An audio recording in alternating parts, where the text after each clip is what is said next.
here today joined by our federal, local, and Canadian law enforcement partners to announce an indictment against a major transnational organized crime group. This organized crime group was responsible for moving massive amounts of cocaine into the United States and into Canada. This organization was responsible for moving literally tons of cocaine into the United States and into Canada. This group was led by an individual named Ryan Wedding. Ryan Wedding previously was an Olympic athlete for Canada, but instead of using the privileges that come with being an Olympic athlete to do good for people, he did the opposite. He chose to become a major drug trafficker, and he chose to become a killer. The indictment, which we announced today, charges 16 individuals, including Ryan Wedding and his second in command, Andrew Clark, also a Canadian. These individuals ran what we call the Wedding criminal enterprise. This criminal enterprise was extremely prolific and ruthless. By prolific, they moved massive amounts of cocaine. They were one of the largest suppliers of cocaine to Canada and into the United States. They moved, on average, 60 tons of cocaine per year. By ruthless, they were killers. Anyone who got in their way, they would target for violence, including murder. Let me describe this criminal enterprise in more detail. For the last 13 years, Wedding ran this criminal enterprise. It was a $1 billion criminal enterprise which he ran with his partner, Clark, from Mexico. Wedding went by various names and nicknames, including Giant, El Jefe, and Public Enemy. The Wedding criminal organization would source their cocaine from Colombia. They would acquire their cocaine from what are known as cocaine kitchens in Colombia. These are places where cocaine is cooked or manufactured. They would then transport the cocaine into Mexico and then into the United States using long-haul semi-trucks. Once in the United States, they used Los Angeles area as a hub for their transportation network. They would move the cocaine into the Los Angeles area, and from there, move it to the east coast of the United States and to Canada, where cocaine can sell for much more money. Wedding's organization would use stash houses in the Los Angeles area. They would have Canadian handlers or dispatchers go to these stash houses and coordinate the transportation of cocaine. They would oversee the pickup and delivery of large amounts of cocaine, which would be shipped, again, using long-haul semi-trucks to the East Coast and Canada. Wedding, Clark, and the other members of this criminal enterprise made a lot of money through this cocaine trafficking, billions of dollars. They used cryptocurrency to launder proceeds from their drug sales. Just as an example, from April to September of this year, the criminal organization used various crypto wallets to launder money, including a total of $250 million during that time. Just on one day, we were able to seize one of those crypto wallets, and it contained over $3 million, and that's just one of the wallets.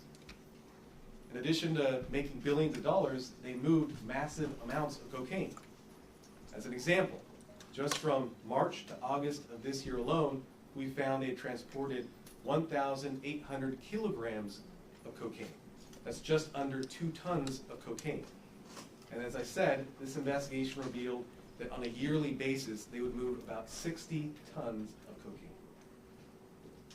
During the course of the investigation, officers and agents seized large quantities of drugs, firearms, and drug proceeds. In April, law enforcement seized 938 kilograms of cocaine. That translates to about 2,000 pounds, $145,000 in drug proceeds, 3 firearms, as well as ammunition. In July, law enforcement seized $109,000 in drug proceeds. And in August, we seized 201 kilograms of cocaine, which translates to about 440 pounds of cocaine. Now, in addition, this group was ruthless and violent. They would use contract killers to assassinate anyone who they saw as an obstacle to their operation. I'm going to give just a few examples of the many violent acts which this group committed. In November of 2023, Wedding and Clark directed the murders of 2 individuals, parents, the Sidus, who were visiting Canada from India, visiting their family. This was a case of mistaken identity. Wedding and Clark believed these individuals were responsible for a lost cocaine shipment, but they weren't. They had no known connection to Wedding, Clark, or the other people in the operation. But that didn't matter. They were killed in cold blood in front of their daughter, who was also shot 13 times. Another example, in April of this year, Clark and another co-defendant ordered the murder of another individual in Ontario, Canada. This person was standing on his driveway when he was shot in the head.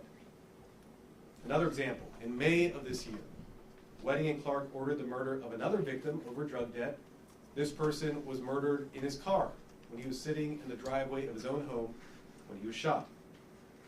All of these victims were intentionally shot execution style, so their loved ones could see them murdered.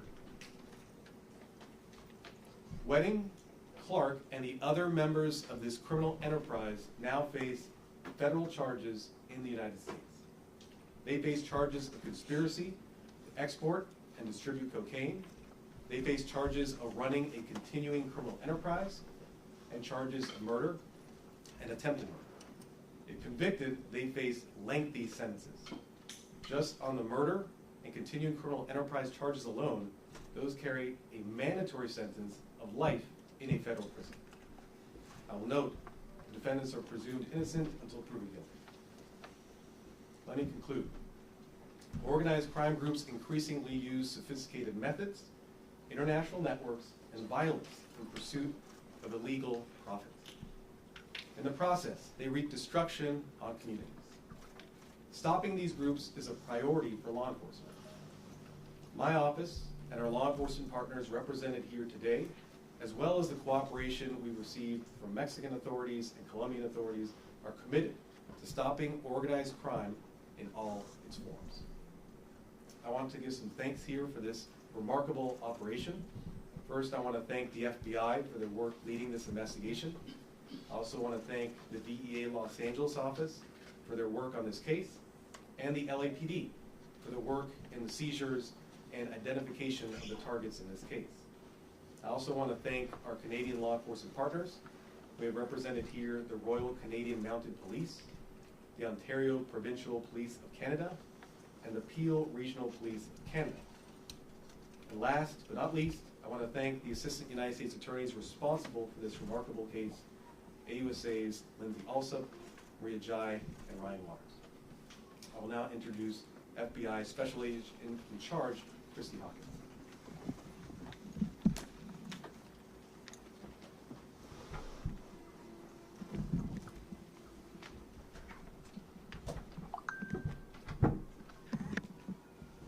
Good morning. Once again, I am Special Agent in Charge Christy Hawkins with the FBI's Los Angeles Field Office. I would like to first thank our partners represented here for their persistent hard work and collaboration on combating the dangers posed by transnational drug trafficking organizations. In addition to the partners joining me here today, I'd also like to thank our partners with the Mexican law enforcement from the Attorney General's Office, the Criminal Investigation Division, and our Colombian law enforcement partners from the Colombian National Police. The FBI remains steadfast in its mission to identify, target, and dismantle violent transnational organized crime syndicates plaguing our communities. Today, in collaboration with our local, federal, and international partners, we reaffirm our commitment to the American people by dismantling a violent organized crime network, trafficking large quantities of drugs into the United States and orchestrating multiple homicides to eliminate their rivals. As pointed out by the United States Attorney, the organization led by Ryan Wedding cultivated a violent transnational drug trafficking empire, one that extended from Canada to the United States, Mexico, and Colombia. Yesterday, agents and officers with the agencies you see beside me and other trusted partners successfully executed 11 federal arrest warrants and conducted 1 search warrant at a residence. 2 defendants were arrested locally without incident in the cities of Victorville and Lake Elsinore. 1 defendant was arrested in the city of Aventura, Florida. 2 defendants were taken into custody in Michigan. 4 defendants were taken into custody by Canadian authorities. 2 defendants were taken into custody by Colombian authorities. 1 defendant was taken into custody by Mexican authorities on October 8th. Law enforcement is continuing to seek 4 defendants who are considered fugitives. Their photographs are displayed here. While key members of Ryan Wedding's violent criminal enterprise were successfully apprehended, Ryan Wedding is still at large. The FBI is offering a reward up to $50,000 for any information leading to his arrest and extradition. Anyone with information as to his whereabouts should contact their local FBI office or the United States Embassy or Consulate. The FBI can be contacted 24 hours a day at 1-800-CALL-FBI. That is 1-800-225-5324, or here locally in the Los Angeles area at 310-477-6565. In closing, the successful results of this investigation mark a significant achievement for both law enforcement and our communities. This operation not only disrupts a major source of illegal drugs flowing into this country, but it also strengthens and reminds us of our united efforts to address violence and crime in our neighborhoods. Together, as a law enforcement community, we are committed to fostering a future where the devastating effects of addiction and violence are significantly reduced and will hopefully eventually be eradicated. Thank you. I'd now like to introduce Royal Canadian Mounted Police Superintendent Christopher Leather.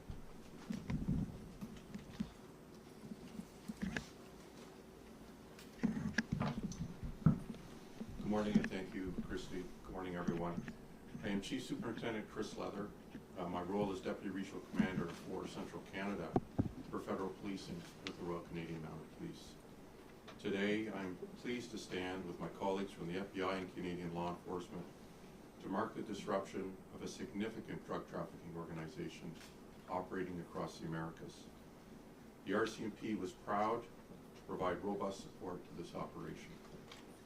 I would like to thank all law enforcement personnel involved for their ongoing efforts, particularly our RCMP members who serve largely unseen in posts overseas, as well as my colleagues from the FBI and police forces around the world, but particularly in Quebec and Ontario, some of which my colleagues are represented here and you'll hear from momentarily. I firmly believe this represents a major victory in our ongoing battle against organized crime and the illicit drug trade. The individuals behind this network have been a persistent threat to Canada and our allies for a number of years. Through months of dedicated intelligence gathering and surveillance, Canadian and U.S. law enforcement, alongside local officials in Central and South America, were able to dismantle a sophisticated network that was responsible for the distribution of large quantities of cocaine and methamphetamines through the United States to Canada and beyond. This criminal organization posed a significant threat not only to our communities, but to the safety and well-being of individuals across North America and, quite frankly, around the world. These arrests are a critical step in our ongoing efforts to disrupt the operation of Mexican cartels and those who work with them. The RCMP's campaign to target Canadian-linked cartel activity requires close collaboration with our domestic and international partners, and this case is a testament to the strength of those partnerships. Our campaign requires constant information sharing, joint investigations, the mobilization of resources across borders to effectively target this criminal activity, sophisticated criminal activity. During the course of this operation, law enforcement seized substantial amounts of illegal narcotics, which you can see a portion of here, that were intended to fuel the destructive cycle of drug-related violence and addiction. These seizures will undoubtedly have a profound impact on the supply chains of this criminal network, and more importantly, they'll help protect countless lives that may have otherwise been affected by these dangerous substances. This operation underscores the importance of international cooperation in addressing the transnational nature of drug trafficking. It also demonstrates the commitment of the RCMP and our law enforcement partners to hold those who profit from human misery accountable. We're sending a clear message. Criminal organizations that seek to exploit our communities will be met with the full force of the law. While today's announcement is significant, our work is far from over. The RCMP will continue to target and disrupt these organizations, working tirelessly to ensure that our communities remain safe and secure. The safety of Canadians and Americans and the public everywhere remains our highest priority, and through our collaborative campaign, we'll continue to pursue those responsible for these heinous crimes, including any individuals who remain at large. Thank you very much. I want to welcome Deputy Chief Hamilton to the podium. Thank you, Chris. Good morning, everyone. I'd like to first open by thanking all of our partners, both here in the United States and in Canada, and also throughout North America, in assisting us in addressing this issue here in the City of Angels.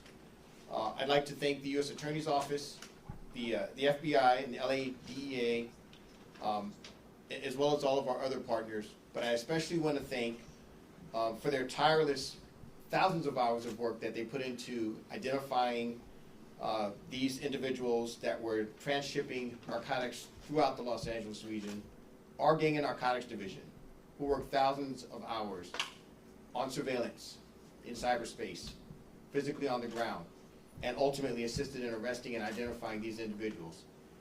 Their work was tireless. Their work contributed to the safety and security of the Los Angeles region, specifically the City of Los Angeles, and the partnership greatly assisted in identifying these individuals, keeping them under constant surveillance, and assisting in tracking, identifying, and arresting these suspects so that they cannot continue to bring these substances into the City of Los Angeles. So I want to thank them and acknowledge them for their hard work in assisting our partners, even though they're thousands of miles away, in stopping this transshipment that was occurring here in the City of Los Angeles, and ultimately taking this organized criminal organization down. This organization sought to utilize Los Angeles as a hub, a transshipment point for their dangerous narcotics throughout North America. Over the course of this investigation, this organization, as you have seen, sent tons of cocaine through the Los Angeles region, and specifically through the City of Los Angeles. Our message is clear from the City of Los Angeles and from the Los Angeles Police Department. We will not allow Los Angeles to be used as a transshipment point. we will work with all of our partners in law enforcement, no matter where they are in the world, to ensure that those individuals that ship these dangerous narcotics through the Los Angeles region are identified, they're investigated, and that they're effectively brought to justice and prosecuted, utilizing the full force and effect of the law. Our task force that was dedicated to this mission over the last few months, has dedicated innumerable hours of surveillance, of investigation, of computer work, of investigation into cyberspace, and investigations that were also digital in nature to identify and track the narcotics, the individuals, their movements, and their eventual laundering of these funds all the way across cyberspace. Not known to a lot of individuals, our Los Angeles police officers become deputized and they assist our federal partners throughout the world in their investigations, bringing important information, intelligence, and enforcement back to the city of Los Angeles to share with our partners so that we can form a strong network, an identifiable source of information that is vetted, that allows us to be very efficient in how we conduct these investigations. Only through the hard work of our Gang and Narcotics Division can we establish those links, work within our task forces, and work with our other regional partners here in the Los Angeles metropolitan region to make sure that we are deterring that activity here, we are addressing that activity here, and that we're taking effective action with our federal partners to make sure that that activity is not attracted here to the city of Los Angeles. I want to speak briefly about another aspect of this operation, and that is the violence. As everyone here is well aware, Los Angeles has certainly seen its share of violence in terms of the narcotics trade because we're such a large metropolitan area and because of where we're located. I want to recognize that there have been a lot of violent acts that are traced directly back to the wedding organization. And it is only through the hard work of our partnership that we're able to identify and assist these other organizations in tracking those individuals, bringing them to justice, and sharing that information to make sure that we've identified the individuals that are involved in the violence as well.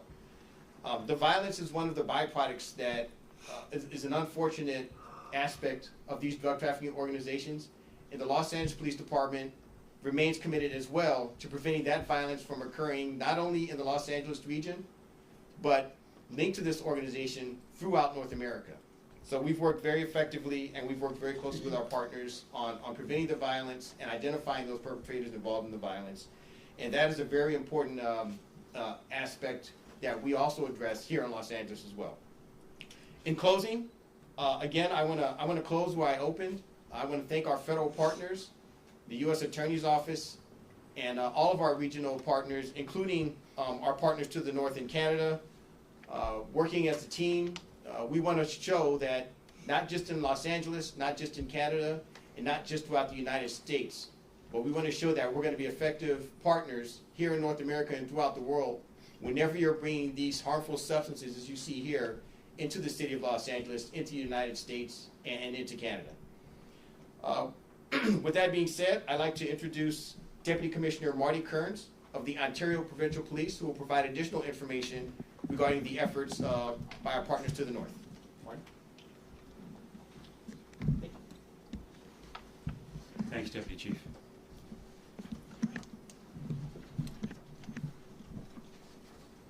Good morning, everybody.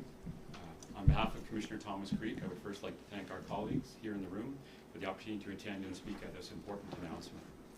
This includes the U.S. Attorney's Office, the Federal Bureau of Investigation, Drug Enforcement Agency, and the Los Angeles Police Department.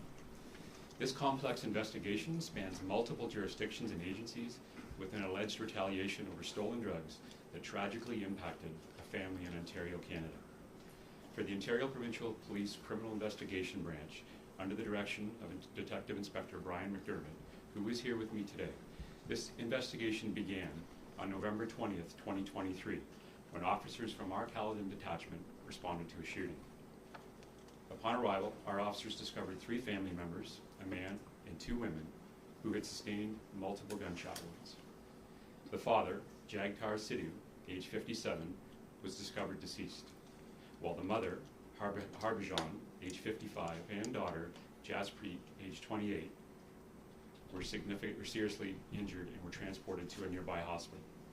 Tragically, Harbhajan did not survive, and Jaspreet remained in the hospital for an extended period of time, being treated for her multiple injuries. I want to stress that the Sidhu family were completely innocent. Our investigation has determined that these 3 victims were mistakenly targeted and were not involved in the alleged drug trafficking organization. This devastating incident claimed 2 lives and left a young woman with life-altering injuries. A joint investigation between the Ontario Provincial Police and the Peel Regional Police, named Project Midnight, was formed once connections were made between the double homicide and attempt homicide in Caledon and 3 additional shootings and a homicide in Peel Region. Project Midnight investigation determined that the shootings in Ontario Provincial Police jurisdiction and the shootings in the Peel Regional Police jurisdiction were deliberately targeted. Deputy Chief Movich with the Peel Regional Police will provide details on their occurrences shortly. Today's announcement reflects the tireless months of work by agencies in both Canada and the United States.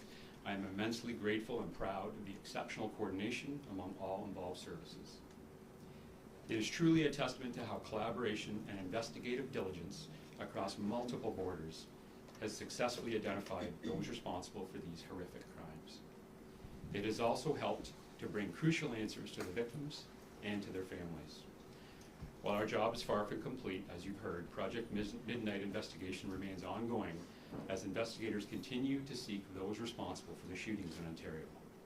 We encourage anyone with any information related to the shooting in Caledon to contact the OPP at 1-888-310-1122.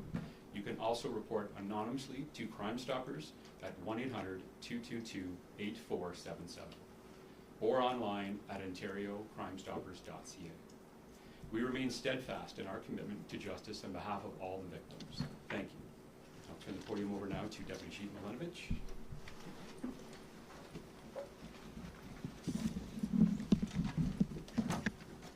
Good morning. I am pleased to join you on behalf of the Peel Regional Police Service.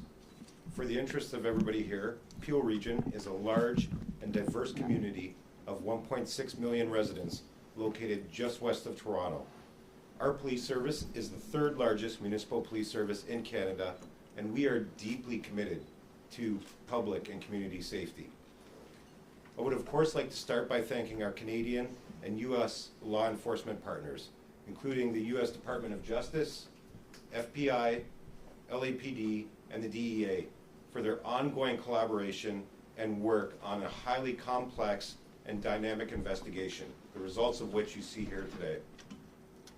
One of the charges announced today pertains to a homicide that took place in Peel on May 18th, 2024, Mohammed Zafar. He was a 39-year-old man who was fatally shot in his driveway. Additionally, another charge laid today, as you've just heard, involves a double homicide in Caledon, in a nearby community to our region. We are jointly investigating and continue to investigate those offenses with our partners from the Ontario Provincial Police due to the connections of those acts of violence and their connection to Peel. These tragic cases reflect the violence tied to transnational and organized crime and the trafficking of illicit drugs and the firearms that are used to effect that business. In Peel, we continue to experience the effects of those types of crimes.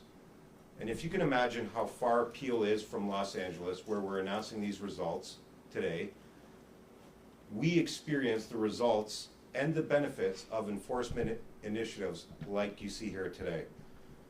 The link between drugs, guns, and violence continues to put innocent people and innocent lives at risk, and we continue to see the impacts on our community.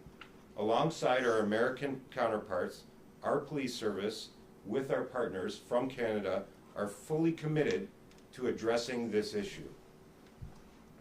The reality is, to effectively combat transnational organized crime, it is increasingly crucial that we partner with one another without regard to our jurisdictional or national boundaries. And the reason why I say that is because that is the type of activity that we are increasingly experiencing from organized crime.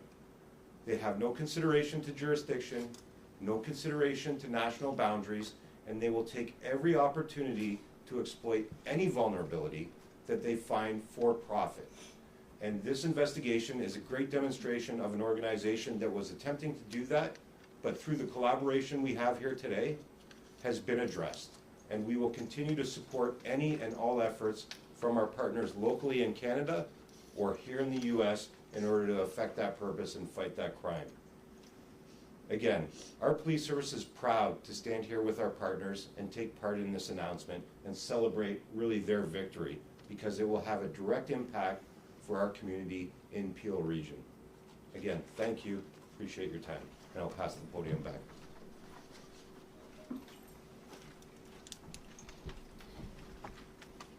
Thank you. I'll give brief remarks in Spanish, and then we'll take Q&A. Do we have any Spanish language reporters here? Yes. Yes, sir. Yes. Okay. Buenos días, mi nombre es Martín Estrada, soy fiscal federal. Hoy anunciamos cargos criminales contra 16 miembros de un grupo de crimen organizado. Este grupo fue responsable por transportar grandes cantidades de cocaína desde Colombia a México y de México a los Estados Unidos y Canadá. Este grupo fue responsable por transportar casi 60 toneladas de cocaína cada año. Esas son cantidades muy grandes. Este grupo fue una fuente grande para cocaína a Canadá y los Estados Unidos. Este grupo tuvo como su líder un individuo que se llamó Ryan Wedding. Ryan Wedding antes fue un atleta olímpico para Canadá, pero en vez de usar sus privilegios como atleta olímpico para ayudar a su pueblo, él hizo lo opuesto. Él se convirtió en un narcotraficante prolífico y también se convirtió en una persona que mataba a toda la gente que él vio como obstáculos contra su organización. Este grupo fue muy violento y cometió asesinatos en América Latina y en Canadá. Nosotros, las autoridades federales, estatales, internacionales, estamos dedicados a combatir el crimen organizado en todas sus formas. Gracias. I'll take any Q&A. La recompensa para el prófugo Ryan Wedding. Sí, $50,000 del FBI. Sir. Sí. ¿Esta organización de Colombia tienen algún nexo con los carteles de la droga mexicanos, cartel de Sinaloa o el cartel Jalisco Nueva Generación? Este grupo de Ryan Wedding tenía conexiones con el cartel de Sinaloa y estaban protegidos por el cartel de Sinaloa en todas sus actividades. Can you say that in English, please? So the question was about any cartel connections. This organization was connected to cartels, specifically the Sinaloa cartel, which offered them protection in Mexico to carry out their operations. I will note, as I mentioned earlier, Wedding and Clark, the two leaders of this organization, were based in Mexico and directing the whole organization from there. Okay, Mr. Wilkins is at large. Where do you think that he is? Mexico, Colombia, or somewhere else?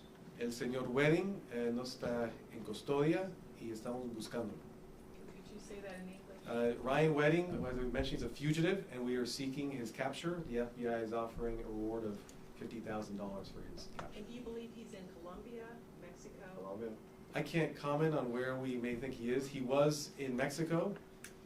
He's now a fugitive, and there's now a reward on his head, and we are going to locate him and find him wherever we can. Any other questions?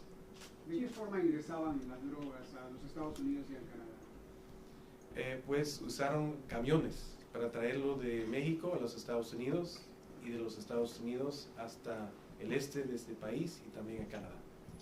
The question was how they transported it. As I mentioned, they used long-haul semi-trucks to transport it both from Mexico to here and also transport it from here to other parts of the country and to Canada. Sir, how can it be possible that if they were transporting all the cocaine in semi-trucks by the border? How is possible? So, as we see with drug traffickers, they use very sophisticated means to disguise the cocaine and keep it hidden from authorities. This group clearly was able to do that. As you know, thousands, hundreds of thousands of kilograms, pounds of drugs are seized every month, every year at the border, but some of that drugs gets through and gets to other places in the country. What can you tell us about the inspection on south of the border? I can't comment on the inspection of the border at this time. How and where was this all first discovered from this group?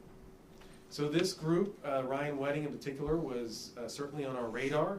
We wanted to make sure that he was captured and held fully accountable for his activities. As you can see from the indictment and what we described, he used various lieutenants. He contracted out the killings he did, so he tried to insulate himself from a lot of this criminal activity.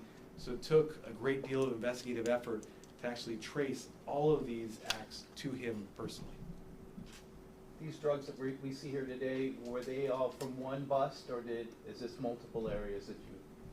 So during the course of the investigation, to build a case and make it as strong as possible, agents and officers made multiple seizures. I mentioned 3 seizures just in this year, and the drugs you see here represent just those seizures. As I mentioned, this group is responsible for moving much more cocaine into the country. This just represents a few seizures that we were able to do in this case in order to stop them. And is that all locally here in LA? This is all in California, in the Los Angeles area.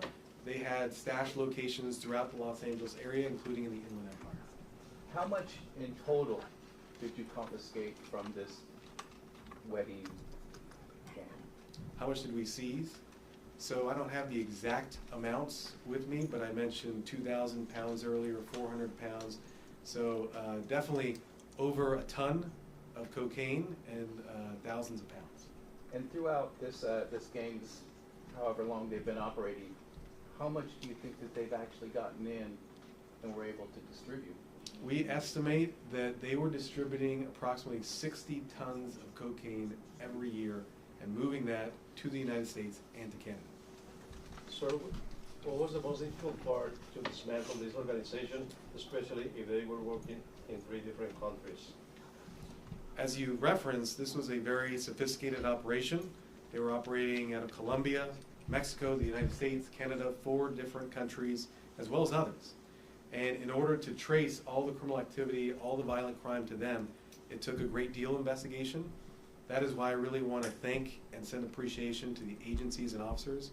Thousands of hours of surveillance, thousands of hours of looking through documents, cryptocurrency wallets to discover the full extent of their criminal activity. Does Wedding or do any of the suspects have prior criminal histories? So they do. Wedding has a prior criminal conviction, a federal criminal conviction. Upon his release, we believe he went back to drug trafficking and in fact built this prolific and ruthless organization. Any other questions? How many people have been arrested, and where they come from? They're from USA or from other countries? So there's 16 defendants in this case. 12 are in custody. 4 remain fugitives. The individuals are from various countries. Approximately 10 are Canadians. Others come from the United States, Mexico, and other countries. Any other questions? Martín, ¿cuántas víctimas de este grupo? Pues yo mencioné 5 víctimas, porque tenemos la familia y la hija que fue disparada y fue un intento de asesinato. Por lo menos 5, pero hay muchos más, no solo en Canadá, pero también en América Latina. Thank you very much.